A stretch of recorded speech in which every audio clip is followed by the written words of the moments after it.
parang mali yata yung serye ng kanilang kinabilangan. Naging usap-usapan sa social media ang naging opinyon ng talent manager na si OG Diaz patungkol sa teleseryeng Linlang na pinagbibidahan ni Kim Chiu, Paolo Avellino at JM De Guzman.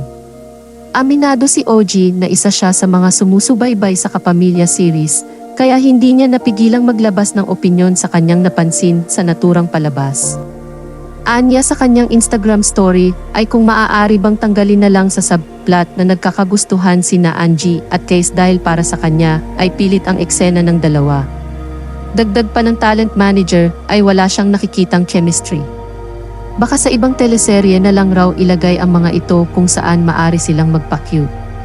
Buong Instagram story ni OG Diaz. Sa Linlang di ba pwedeng syunggalin na yung subplot na nagkakagustuhan sina Angie at Case? Medyo pilit ang taas na ng kaba mo sa mga twists, tapos bigla silang lalabas na parang wala namang chemistry o baka pwedeng sa ibang serye na lang sila magpa-cute siguro. Nahinga naman ng reaksyon si Angie sa naging pahayag na ito ni OG Diaz sa isang panayam sa kanya. Saad ni Angie ay nabasa niya ang Instagram story na ito ni OG. Nakatanggap raw siya ng pambabash, ngunit anya ay sinabihan niya ang kanyang mga tagahanga na huwag nang patulan ang mga bashers dahil sa hindi naman nila ito kilala at sadyang nariyan ang mga bashers upang mang-judge ng kapwa. May ilan pa raw na ikinonekta ang kanyang tweet sa naging pahayag ni OG na hindi naman raw talaga konektado sa issue.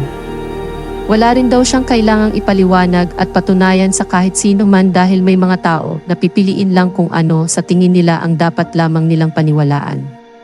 At hindi niya mababago ang mga isip ng mga taong sarado ang isipan kung kaya ay pinapabayaan na lang niya ang mga ito na sabihin ang nais nilang sabihin at siya naman ay gagawin rin lang niya ang kanyang trabaho.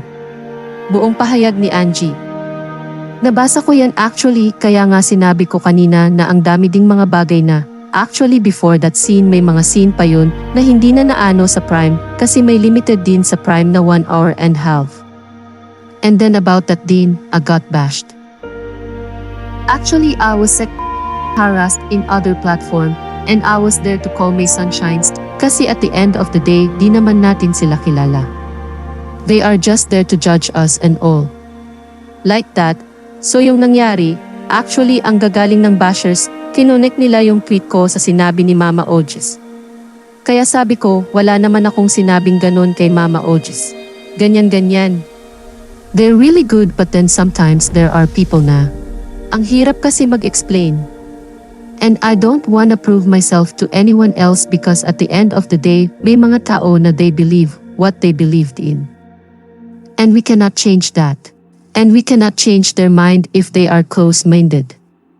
I don't talk anymore cause I'll let them talk, and I'm just gonna do my thing.